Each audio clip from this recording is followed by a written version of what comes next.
My implosion project is focused on the WeVibe Tango vibrator. So some of the topics of discussion that we're going to be going over today are what did we know, some historical dimensions, an introduction to the WeVibe Tango, the material dimensions of the WeVibe Tango, and a conclusion and reference list. So I know that this is a little bit hard to see, but I wanted to be able to visually represent what we did not know. So on the left-hand side, kind of highlighted in blue, is the ignorance map, and the right side is the knowledge map. So if you look at the red component, so that's the labor dimension, and I think there was like 13 questions for the labor dimension, of which we kind of answered 3, but really what you're seeing is a lot of best guesses and personal knowledge, some personal experiential knowledge, or there's some guesses for knowledge through media like Sex and the City, but a lot of our answers were best guesses. And so what you're really seeing is a lot of the ignorance map representing what we did not know. So there's quite a lot there. So the historical dimension starts out with who invented the vibrator. So it's kind of an interesting legend that Cleopatra invented the first vibrator. So the legend is that she either owned a box or had one of her sort of underlings hollow out a gourd and fill those things with bees, and then she used that as a vibrator. But really this claim isn't really based in any historical or archaeological findings. It was a claim that was first made in 1992 in the Encyclopedia of Unusual Sex Practices, written by Brenda Love, but there's been no proof to substantiate this. It's just become kind of a interesting and sexy legend.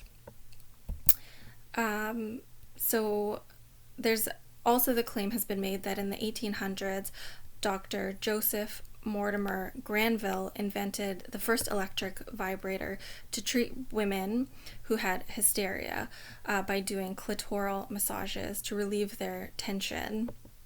But historians have actually found no evidence that doctors ever masturbated their patients. In reality, Granville did invent a vibrator, electric vibrator, but it was used for pain management and was really used to treat men. In the 1900s, electric vibrators were pretty popular to treat diseases, but as time went on, it was kind of found that they were ineffective. But vibrator producers and marketers wanted to continue to make money off of electric vibrators, despite them having no medical benefits. So they started marketing them as a popular home appliance for men and women to use, and they were advertised in magazines and media, including like Christian magazines, which is kind of interesting, to cure everything from back pain and cramps, headaches, and even malaria. So this product became a household item that were known. It was like known that they were used for masturbation, but they were advertised as a non-sexual product, like a back massager. Which is kind of leads us into the WeVibe, which can be purchased online, and it's actually advertised as a back massager on some websites. So we're flashing forward from the 1800s to the 2000s when the WeVibe was first produced. It's a small sort of lipstick-shaped clitoral vibrator. It has a power button on the bottom, a light, and some magnets that connect the charging cap to the base of it, the bottom of it, and the charging cap is obviously a USB charging cable connection.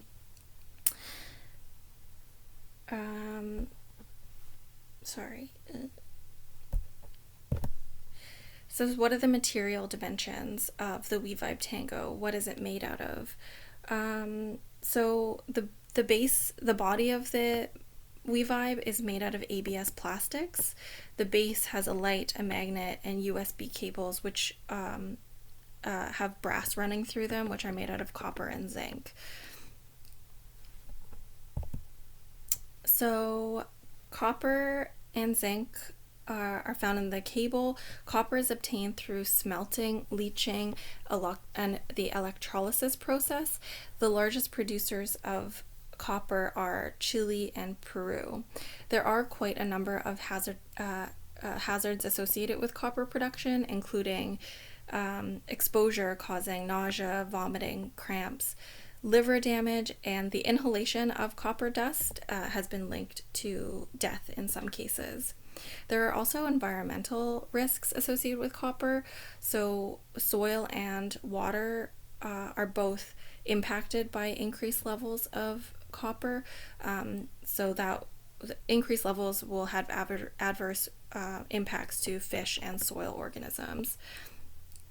Zinc is mainly produced in China. In 2019, China produced 4,300 tons of zinc, the mining of which is related to increased levels in the blood, causing kidney damage, and it's also been linked to complex cancers. So the body of the WeVibe is made out of ABS thermoplastics, which are the same plastics that Lego or other plastic toys are made out of. It's also used it's a component that's used in 3D printing material. But 3D printers are pushing for the removal of ABS plastics because they are associated with skin irritation, eye irritation, respiratory irritation, nausea, and headaches. So when broken down into fine particulate matter, that's when these risks are associated with ABS plastics. They are also ABS plastics are also a risk when they're heated to high temperatures, at which point they break down into their original components, two of which are known carcinogens, and the third is a possible carcinogen. That being said, when these plastics are at a stable temperature, they're safe to use on the body, purported to be safe to use on the body. But what are ABS plastics even made out of? So they are a petroleum product, which is made of crude oil. Crude oil has pretty serious environmental hazards, petroleum particularly impacting air, water, and soil pollution. In the US, petroleum particulate matter is considered to be one of the most significant air polluters and major contributors to water, groundwater, and surface water contamination. So this kind of got me thinking about the labor dimensions around oil and gas. And one thing that continuously came up in my reading about the oil and gas industry was the imbalance of women versus men in the workforce. Women making up only 15%. Reasons cited for this were the industry failing to make gender equality a value, leaders not ensuring that oil and gas is a safe place for women to work, and the continuation of the cultural belief that women can't handle physical labor or leadership roles. So I thought that this was kind of an interesting dimension to come up when we're talking about the WeVibe, because it's a product that is marketed towards women.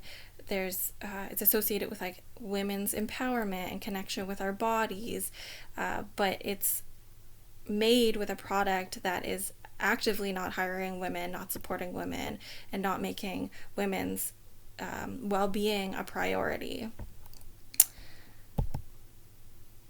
So now that we've gone through a bit of the production of the WeVibe, it got me to sort of ask the question, like, what happens when you need to get rid of it? So you've had it and you've used it, but now what? So what I found was that the vast majority of vibrators end up in the landfill. So I initially thought that this was because of people's maybe embarrassment that they didn't want to put them into the recycling bin because their neighbors might see them, or they didn't want to return them to the electronic depot because then they would have to talk to somebody. So people were just maybe throwing them away. And while this is a contributor, I found out that because the We-Vibe is a petroleum-based product, they are coded as a number 7 recyclable. So what this means is that basically no matter what, number 7 recyclables will end up in the landfill. There are like complex ways for ABS plastics to be recycled and broken down and reused, but because it's such an in-depth process, number 7 plastics are marked and then just thrown right into the landfill. So it doesn't really matter what method you take, it's going to end up in the landfill, unfortunately. I did find that in Vancouver there is a sex toy company called Izzy, I believe, and they do provide a service where they ask people to send in their old vibrators, and they'll give you a discount, 15% discount, I think, for returning it. And I think what they do is they take apart the vibrator. So if there are recyclable parts, so like the copper or the zinc components of brass, the brass components that are inside a vibrator, they'll take that out, recycle it, but unfortunately the actual body and the ABS plastics do just end up in the landfill. So what did I learn about the We-Vibe? So this presentation really focused on a small bit of the historical dimensions and a little bit more of the material dimensions, but everything is so interconnected and so complicated, and there's so many political and mythical, legendary dimensions to be explored in the We-Vibe Tango. So I found this project to be really interesting and enlightening, and it made me ask a lot of questions about why I didn't know certain things, and to kind of be a better consumer. Because we should know where our products are coming from and what industries we're supporting when we're buying them. And knowing the history of things is, like, of course, pretty interesting. And thinking about where we acquired the knowledge from, like learning that doctors most likely did not masturbate their female patients for hysteria. It's a common thing that we've all kind of heard, but there's no actual historical basis for this. So this project kind of just expanded my knowledge, obviously, about the We-Vibe Tango and vibrators in general, but also kind of expanded the way that I want to think about products and histories moving forward. And here's my reference list. Thank you very much. Have a good day.